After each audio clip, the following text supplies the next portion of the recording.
Friends, video start చేసే ముందు ఈ వీడియోను లైక్ చేయండి. అదేవిధంగా జెన్యూన్ అండ్ లేటెస్ట్ వీడియోస్ కోసం మన ఛానల్ని సబ్స్క్రైబ్ చేయండి. అదేవిధంగా బెల్ ఐకాన్ ట్యాప్ చేయండి. మీకు ఆల్ నోటిఫికేషన్ వస్తుంది. ఆల్ పైన ట్యాప్ చేయండి. Hi friends, welcome back to our channel. So friends, మనకు కంప్లీట్గా టెట్కి సంబంధించి లేటెస్ట్గా అప్డేట్ అవ్వడం జరిగిందనమాట. అయితే కంప్లీట్గా మనకు టెట్ను వాయిదా వేయాలంటూ కూడా లేటెస్ట్ అప్డేట్ వచ్చిందనమాట. కంప్లీట్ ఇన్ఫర్మేషన్ వీడియోలో తెలుసుకుందాం. ప్రతి ఒక్కటి సపోర్ట్ చేయండి, లైక్ చేయండి, కామెంట్ చేయండి, మీ ఫ్రెండ్తో షేర్ చేయండి. అయితే మనకు కంప్లీట్గా పట్టభద్రుల ఎమ్మెల్సీ ఉప ఎన్నిక నేపథ్యంలో మే 20 నుంచి జూన్ 3వ తేదీ వరకు జరగవలసిన టెట్ పరీక్షలను వాయిదా వేయాలని టెట్ అభ్యర్థులు, ఓటర్లు శనివారం ఎన్నికల కమిషన్ లేఖలు రాశారు. పరీక్షలు నిర్వహిస్తే 70,000 మంది ఓటు హక్కు కోల్పోయే ప్రమాదం ఉన్నదని ఆయా లేఖల్లో ప్రస్తావించారంటూ కూడా చూసుకోవచ్చు. అయితే టెట్ను వాయిదా వేయాలని అభ్యర్థి రావుల రామ్మోహన్ రెడ్డి అయితే ఈసీని ఎలక్షన్ కమిషన్ను కోరారంటూ కూడా చూసుకోవచ్చు. అయితే మీ యొక్క అభిప్రాయం కూడా కామెంట్ సెక్షన్లో తెలియజేయండి. టెట్ వాయిదా వేయాలా లేదా కండక్ట్ చేయాలనే దాని గురించి ప్రతి ఒక్కరికి కింద కామెంట్ సెక్షన్లో సపోర్ట్ చేయండి, కామెంట్ చేయండి.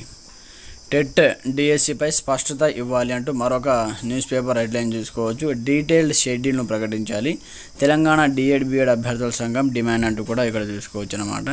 అయితే మనకు కంప్లీట్గా రాష్ట్రంలో నిర్వహించనున్న టెట్ డిఎస్సి పరీక్షల షెడ్యూల్పై స్పష్టత ఇవ్వాలని తెలంగాణ రాష్ట్ర డిఎడ్ బిఎడ్ అభ్యర్థుల సంఘం డిమాండ్ చేసింది. టెట్ పరీక్షలను మే 20 నుంచి జూన్ 3 వరకు, అలాగే డిఎస్సి పరీక్షలను జూలై 17 నుంచి 31 వరకు నిర్వహిస్తామని విద్యాశాఖ ప్రకటించి నెల రోజులు గడుస్తున్నా ఇప్పటి వరకు పూర్తిస్థాయి షెడ్యూల్ మాత్రం ఇవ్వడం లేదని సంఘం రాష్ట్ర అధ్యక్షులు రావుల రామ్మోహన్ రెడ్డి మండిపడ్డారు. టెట్ పేపర్ 1, పేపర్ 2 పరీక్షల షెడ్యూల్ను వెంటనే ప్రకటించాలని డిమాండ్ చేశారు. పరీక్షల నిర్వహణ 15 రోజులు కాకుండా వారం రోజుల్లోనే పూర్తి చేసేలా చర్యలు తీసుకోవాలని చెప్పారు.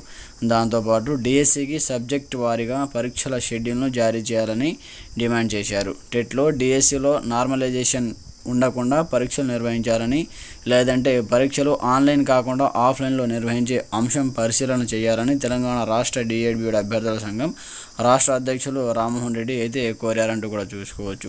కంప్లీట్గా మనకు డిఎస్సి టెట్కి సంబంధించి ఒక క్లారిటీ ఇవ్వాలని, అలాగే మనకు టెట్ను వాయిదా వేయాలని డిఎడ్ బిఎడ్ అభ్యర్థులు అయితే కంప్లీట్గా కోరుతున్నారు. మరి చూడాలి ప్రభుత్వం దీని గురించి ఎలాంటి నిర్ణయం తీసుకుంటుందో. మీ యొక్క అభిప్రాయం కూడా కామెంట్ సెక్షన్లో తెలియజేయండి. కంప్లీట్గా టెట్ వాయిదా వేయాలా, కండక్ట్ చేయాలని దాని గురించి. Okay friends, thanks for watching this video. జై హింద్.